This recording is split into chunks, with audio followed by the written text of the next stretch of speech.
बिस्मिल्लाहिर्रहमानिर्रहीम। अस्सलाम वालेकुम नाज़रीन, मैं हूं अहमद फ़वाद और आप देखते हैं मुझे मेरे यूट्यूब चैनल और फेसबुक पेज पर। नाज़रीन, आखिरकार तमाम साजिशों और तमाम हथकंडों को अबूर करते हुए बैरिस्टर सुल्तान महमूद सदर आज़ाद कश्मीर मुंतखब हुए और आज उन्होंने बतौर सदर आज़ाद कश्मीर हल्फ उठा लिया है और बाकायदा तौर पर जो कुर्सी है सदर आज़ाद कश्मीर की वो थाम ली है। एक धमाकेदार एंट्री की गई है बैरिस्टर सुल्तान महमूद की जानिब से। ये कुर्सी थामते ही वो धमाकेदार एंट्री क्या है उसकी तफसीलात आपके साथ शेयर करूंगा। और दूसरी बड़ी खबर नाजरीन के आज़ाद कश्मीर में असल खेल तो अब शुरू हुआ है। ये मामला क्या है ये भी आपके साथ शेयर करूंगा कि आखिर अब तो हुकूमत साजी का जो मरहला था वो मुकम्मल हो चुका। काबीना की जो अनाउंसमेंट है वो भी मैं नाम वगैरह जो है वो आपके सामने रख चुका हूँ, उन्हीं में से ही नाम मौजूद होंगे। बहरहाल हतमी एक फहरिस्त का ऐलान तो काबीना का बाद में ही किया जाएगा, लेकिन बाकी जो हुकूमत साजी का अमल है वो मुकम्मल हो चुका है। लेकिन नाजरीन, हुकूमत साजी का मरहला मुकम्मल होने के बाद ही असल खेल अब शुरू हुआ है और ये तमाम मामलात को बैरिस्टर सुल्तान महमूद किस तरह से टैकल करेंगे, उनका किरदार क्या होगा, और बल्कि जो एक और अहम चीज़ कि जो उनकी स्पेस खाली हुई है उनकी स्पेस को अब फिलअप कौन करेगा, और क्या अगर कोई नया शख्स आकर उसको फिलअप करने की कोशिश करेगा तो क्या वो उसको फिलअप कर भी पाएगा। क्योंकि बैरिस्टर सुल्तान महमूद की जो जगह थी, वो जगह या जो कश्मीरियों के दिलों में उनकी जगह थी, वो सिर्फ बैरिस्टर सुल्तान महमूद ही उसको फिल कर सकते हैं। और इसका एक अमली मुजाहिरा हमने आज तब देखा कि जब बैरिस्टर सुल्तान महमूद हल्फ ले रहे थे, जहां पर हज़ारों की तादाद में नाज़रीन जो कश्मीरी थे वो उनकी इस हल्फ बरदारी की जो तकरीब थी इसमें शिरकत उन्होंने की और बड़ा उन्होंने जो है वो मोहब्बत का इजहार किया बैरिस्टर सुल्तान महमूद से। अगरचे दूसरी तरफ नाज़रीन मुखालफत भी मौजूद है। ऐसा तो नहीं हो सकता कि सारे ही लोग आपके साथ हों, मुखालफत भी ज़रूर होती है। तो बैरिस्टर सुल्तान के मुखालिफ भी लोग मौजूद हैं, उनका अपना मौक़िफ़ है, लेकिन ज़्यादातर जो कश्मीरी हैं वो बैरिस्टर सुल्तान महमूद के साथ ही खड़े हुए आज नज़र आए। बहरहाल बैरिस्टर सुल्तान महमूद ने जब आज हल्फ उठाया तो हल्फ उठाते ही जो पहला खिताब उनकी जानिब से किया गया बतौर सदर आज़ाद कश्मीर के, जो कि आगे चलकर उनके तमाम जो चीज़ें हैं, उनका तमाम जो डायरेक्शन है उसको सेट करेगा, वो क्या था वो मैं आपके सामने पहले रखता हूँ, फिर आगे मज़ीद डिटेल्स की तरफ बढ़ता हूँ।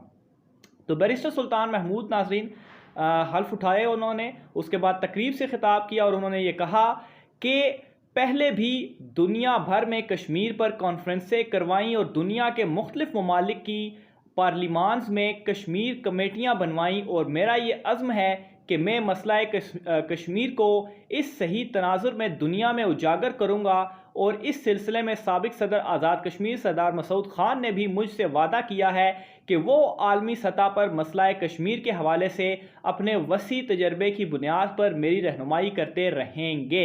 इसके अलावा उन्होंने कहा कि ये अगस्त का महीना है और इसी महीने में आज से 20 दिन कबल भारत ने गैर कानूनी और गैर अखलाकी तौर पर कश्मीर पर यालगार करके अपने आइन की दफ़ा 370 और 35A को ख़त्म करके कश्मीरियों से ना सिर्फ इनके बुनियादी हकूक़ छीने बल्कि मकबूजा कश्मीर का फ़ौजी मुहासरा करके पूरी रियासत को एक जेल खाना में तब्दील कर दिया, और भारत का ये मुहासरा आज भी जारी है। इसके अलावा वो ये भी कहते हैं कि वो मकबूजा कश्मीर के अवाम को यकीन दिलाते हैं कि अब पूरी दुनिया ये समझ चुकी है कि भारत जबर के ज़रिए 1 करोड़ कश्मीरियों को दबाना चाहता है, लेकिन तारीख गवाह है कि आज़ादी की तहरीकों को कभी जबर से दबाया नहीं जा सकता। उन्होंने कहा कि अफ़गानिस्तान में 2 सुपर पावर्स की शिकस्त इस बात का सबूत है कि ताकत और अवाम की मर्ज़ी के ख़िलाफ़ किसी कौम के ताकत से अवाम की मर्ज़ी के ख़िलाफ़ किसी कौम को ज़्यादा देर तक ग़ुलाम नहीं रखा जा सकता। 5 साल आज़ाद कश्मीर का वज़ीर-ए-आज़म और 5 साल कायदे हिज़्ब इख्तिलाफ़ रहा, और अब मुझे अवाम ने सदर के मनसब पर फाइज़ किया तो मैं इंशाअल्लाह इस ओहदे के साथ इंसाफ करूँगा। उन्होंने ये भी कहा कि हम हुकूमत से भी कहते हैं कि 6 माह के अंदर बल्दियाती इंतखाबात करवा कर इक़्तिदार निचली सतह तक मुंतकिल करें और नौजवानों को क़यादत का मौका दें, और हमें ये भी कोशिश और हमारी ये भी कोशिश है कि ओवरसीज़ कश्मीरियों को वोट का हक दिया जाए। अच्छा, इसके अलावा हल बरदारी तकरीब में जो है वो ज़बरदस्त तादाद में और हज़ारों की तादाद में कश्मीरी मौजूद थे। बहरहाल नाज़रीन, दो बड़ी चीज़ें उन्होंने अपने पहले ही खिताब में वाज़े कर दी हैं। एक तो अपनी ही हुकूमत को उन्होंने कहा है कि 6 माह के अंदर बलदियाती इंतखाबात कराए जाएं, जो कि इमरान खान साहब का भी वादा था, और आप देखिएगा कि जल्द ही कश्मीर में बलदियाती इंतखाबात होंगे। दूसरे नंबर पर नाज़रीन, ओवरसीज़ कश्मीरियों को वोट का हक देने के हवाले से उन्होंने कहा, जिसके पीछे इमरान खान साहब एक अरसे से लगे हुए हैं कि पूरे पाकिस्तान में ओवरसीज़ जो दूसरी दुनिया में दूसरे ममालिक में मौजूद हैं ओवरसीज़ पाकिस्तानी, पूरे पाकिस्तान में उनको वोट का हक मिलना चाहिए। और इसी तरह से कश्मीरियों को भी, ओवरसीज़ कश्मीरियों को भी कश्मीर के अंदर वोट का हक मिलना चाहिए। तो ये दो बड़ी बातें थी नाज़रीन जो उन्होंने अपने खिताब में कही, और उनकी जो एक मंशूर है, उनकी एक जो डायरेक्शन है वो सेट करेगी। और सबसे अहम चीज़ नाज़रीन, मसला कश्मीर को उन्होंने उजागर किया।